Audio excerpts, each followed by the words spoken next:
Ito na ang matinding sinapit nitong si Senador Bongo. Pumapalag-palag pa ho sa dami ho ng kumuyog at pinagtulungan. Alright, welcome back to my YouTube channel. I'm Andy's Vlog. Ito, hindi na ho nakapalag itong si Senador Bongo sapagkat kinuyog, pinagtulong-tulungan ng maraming galit sa kanya. Ay inabangan pa nga ho para lang makuyog ito Deserve niya. Mga kaibigan, isang like muna sa video na ito. Kung nagustuhan nyo po, sabay-sabay po nating i-like ang video na ito. Sa lahat ng hindi pa nakasubscribe dito sa aking maliit pa na YouTube channel, please subscribe.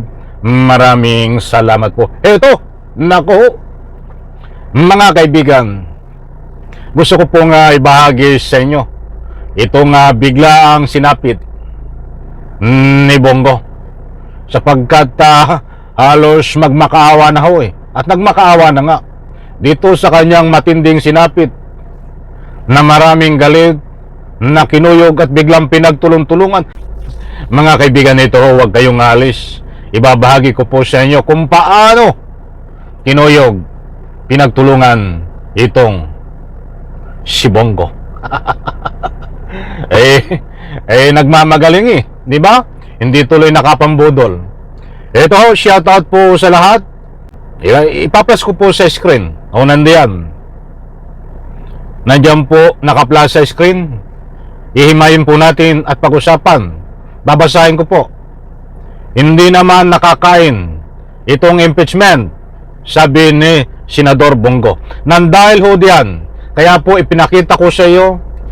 Alam kong itong hindi naman nakakain ng impeachment ay karugtong ho nung tinalakay ko nung isang araw. Kinulang po tayo sa oras, kaya bibigyan po natin ngayon ng latest update kung ano ang nangyari na po dito dahil marami po ang nagalit. Mga mahal kong taga-subaybay, ito ho, hindi naman nakakain itong impeachment, Senador Bongo. Nandiyan po ang sagot naman ni Senador Coco Pimentel. Marami naman bagay sa buhay na importante rin na hindi nahawakan katulad ng hustisya, sabi ni Senador Coco Pimentel. Babasahin ko po.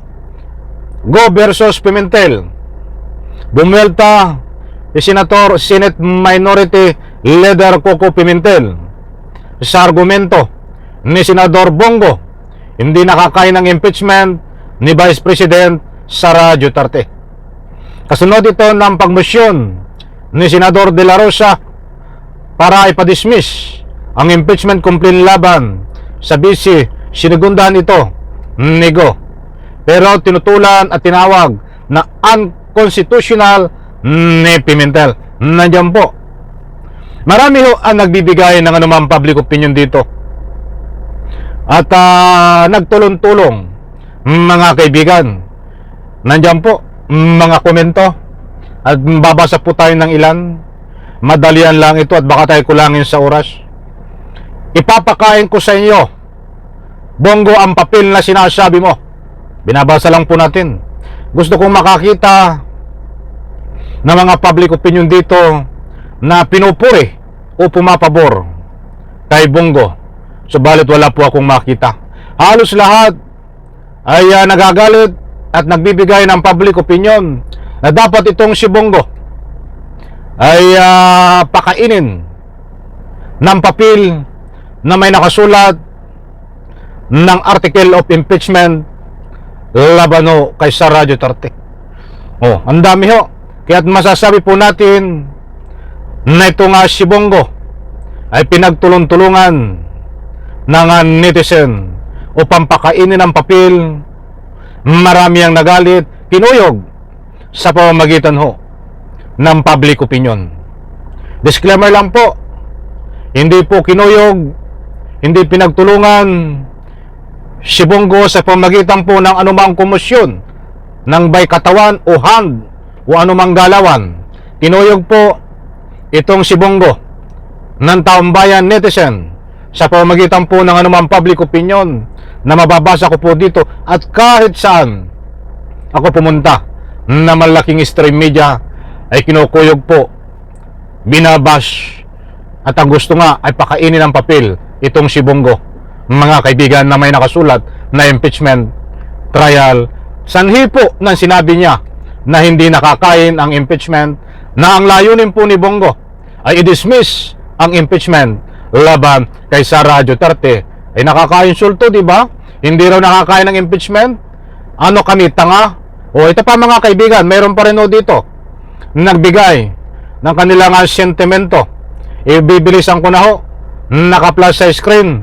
O, nandyan po, babasahin ko. Hindi naman nakakain itong impeachment.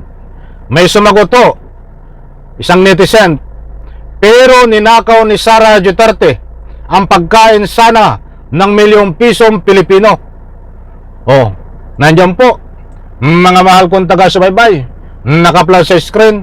Babasahin ko po ang mga sinasaad. Bineltahan ng isang netizen ang naging pahayag ni Senador-elect Christopher Lawrence Bongo nitong Martes, Hunyo 10, tungkol sa impeachment laban kay Vice President Sara Duterte. Anang netizen, bagamat hindi nakakain ang impeachment, ninakaw naman umano ng Vice President ang pera ng Department of Education, DepEd, at Office of the Vice President na sanay pangkain ng milyong-milyong Pilipino. May mga nagbigay dito ng public opinion ho.